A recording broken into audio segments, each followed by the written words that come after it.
ఇక్కడ వచ్చిన ప్రతి ఒక్కరికి ఉద్యోగ బంధనాలు.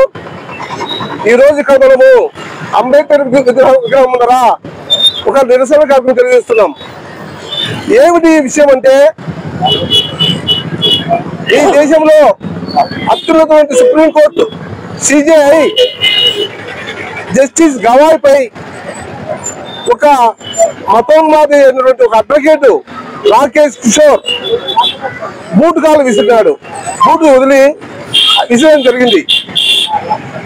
దానికి కారణం ఏమంటే, ఒక చోట విష్ణు విగ్రహం పెట్టాలా, దానికి సంబంధించిన తీర్పు సంబంధించిన విషయంలో జడ్జి గారు ఏం చెప్పారంటే, అయ్యా ఇది ఆర్కైవ్ విభాగంలో ఉంది కాబట్టి ఈ కోర్టులో మనం ఏం చేయలేము, కాబట్టి దీన్ని కొట్టేస్తున్నా అని చెప్పి ఆ కేసులో కొట్టడం జరిగింది. దాన్ని మనసులో పెట్టుకొని ఈయన మా దేవుణ్ణి మాట్లాడినాడని చెప్పిన విషయాన్ని అర్థం చేసుకోకుండా దాన్ని మతోన్మాద దృష్టిలో చూసుకొని ఆయన ఈ జడ్జి మీద బూటు విసరడం జరిగింది. ఒక బూటు విసరడం అంటే ఏంది?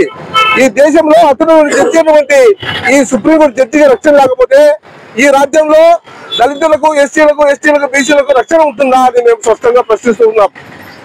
అలాగే ఏమిటి బూటులో వేయడం అంటే, ఈ రాజ్యాంగం మీద నమ్మకం లేని వ్యక్తులు, ఈ రాజ్యాంగం మీద విశ్వాసం లేని వ్యక్తులు, ఈ రాజ్యాంగాన్ని మార్చాలని చెప్పే వ్యక్తులు ఈ రోజు సమాజంలో ఈ రోజు పాలన చేస్తూ ఈ దేశాన్ని పాలిస్తూ ఉన్నారు.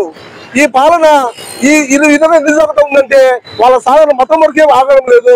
ఈ మతం ఎప్పుడు వస్తుందంటే, ఎప్పుడైతే దోపిడీ జరుగుతూ ఉందో, ఎప్పుడైతే అన్యాయం చేస్తుంటారో అప్పుడు ఈ మతం అనేది ముందుకు వస్తుంది. అప్పుడు ఏదో డైవర్ట్ చేయడం. ఈ రోజు నిరుద్యోగులు ఉద్యోగాలు లేక, దళితులు, ఎస్టీలు, బీసీలు ఈరోజు నిరుద్యోగులతో బతుకుతూ ఉద్యోగాలు లేక అల్లాడిపోతున్నారు. కానీ పెట్టుబడిదారుల ఆస్తులు కోట్ల రూపాయలు పెరుగుతున్నాయి. ఈ దాన్ని ప్రశ్నిస్తారు, మా మీద వ్యతిరేకత వస్తుందని ప్రతి ఒక్కసారి కూడా ఏదో ఒక అంశం ముందుకు వస్తారు, ఘర్షణలు పెడతారు, పనుల మధ్య చిచ్చు పెడతారు, మనుషుల మధ్య గాడులు పెట్టి సృష్టించి వాళ్ళు చేయాల్సిన దోపిడీ అంతా చేస్తున్నారు. కార్పొరేట్ శక్తులకు దాసోహమై ఈ దేశాన్ని మొత్తం దోచుకోవడానికి ప్రయత్నం చేస్తా ఉన్నారు. ఇప్పుడు మనం ఏం చేస్తున్నాం? ఈ నిరసన చిన్న నిరసన ఏమైతుందని చాలా మంది ప్రశ్నిస్తున్నారు, జరుగుతుంది అంటున్నారు. అలా కాదు. ఈ నిరసన అనేది ఒక్కసారి ఆగేది కాదు. ఇలాంటి నిరసనలు దేశవ్యాప్తంగా జరిగి ఇలాంటి మతోన్మాద చర్యలు ఆగేంత వరకు మనం ఉద్యమాన్ని కొనసాగించాలా. ఈ ఉద్యమము ఇది ఒక సుప్రీంకోర్టు జడ్జి విషయమే కాదు. ఇలాంటి వాతావరణము వచ్చేసింది, మన వీధిలోకి వచ్చేసింది, మండలంలోకి వచ్చింది, మన వారంలోకి వచ్చేసింది. ఈ పోవాలంటే అసలైన అంబేద్కరిజాన్ని అర్థం చేసుకోవాలా. మనం కూడా అంబేద్కర్ ఏం చెప్పినాడు, సమాజం ఏం చేయాలనుకుంటున్నాం అనే విషయం స్పష్టంగా చెప్పినాడు. దాన్ని ఆచరిస్తే ఇలాంటివన్నీ వెళ్ళిపోతాయి. మన వాటర్లకు ఈ రోజు 1000 గుళ్ళు కట్టమని చెప్పి, దళిత వాటర్లు కట్టమని చెప్పి ఈ రోజు ప్రభుత్వాలు చెప్తా ఉన్నాయి. అయ్యా మాకు గుళ్ళు అవసరం లేదు, మాకు బళ్ళు కట్టండి, అలాగే స్కిల్ సెంటర్ నేర్పండి, ఉద్యోగాలు ఇవ్వండి, ఉపాధి చూపండి, విద్య నేర్పండి, మేము బాగుపడతాం. గుడుల గట్ట వల్ల బిచ్చగాళ్ళు తయారవుతారు తప్ప ఎలాంటి ఉపయోగం లేదని స్పష్టంగా చెప్తా ఉన్నాం. మాకు కావాల్సింది విద్య, ఉద్యోగాలు, ఉపాధి. ఇవి మాత్రం ఇవ్వడం లేదు, మిగతా అన్ని చేస్తున్నారు. మా వద్ద ఘర్షణ పెడుతున్నారు, మా ఇళ్లకు చిచ్చు పెడుతున్నారు. ఈ చిచ్చుకునే ప్రోగ్రాన్ని ఆపండి.